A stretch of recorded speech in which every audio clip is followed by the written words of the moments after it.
la plupart des gens qui sont là-dedans sont des gens qui travaillent comme des dingues. Mais comme des dingues. D'ailleurs, en fait, c'est des gens qui ne font que travailler.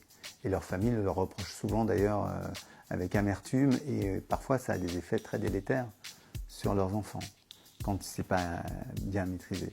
Non, mais c'est des gens qui travaillent énormément, même les héritiers. Et c'est pour ça que j'ai pris Liliane Bettencourt dans le livre, parce que Liliane Bettencourt, c'est une héritière. C'est la fille de Schuller qui a créé l'entreprise, etc.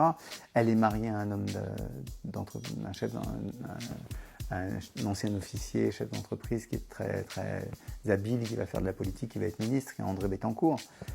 Donc on pourrait croire qu'elle fait rien, et en fait elle fait quand même. C'est-à-dire que elle suit son entreprise, elle prend quand même de temps en temps des décisions. Il y a quelqu'un qui m'a dit ça, elle était la meilleure actionnaire de sa génération. Parce que c'est vrai que sous elle, l'entreprise a complètement changé de visage, quoi.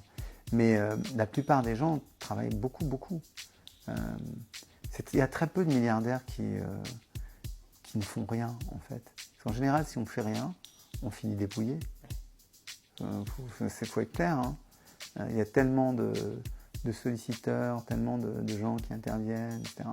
Et vous avez parlé de Porfirio Rubirosa, il est intéressant parce que lui, il épouse plusieurs femmes riches, dont l'héritière de la fortune des Dukes, c'est-à-dire la plus grande fortune tabagique américaine, l'American Tobacco Company. Donc c'est un personnage énorme qui a réussi... en fréquentant des riches, voilà. À vivre une vie de riche. Ouais, mais il y en a quelques-uns riches oisifs, et souvent on les prend pour modèle dans la chronique, on les voit dans les magazines.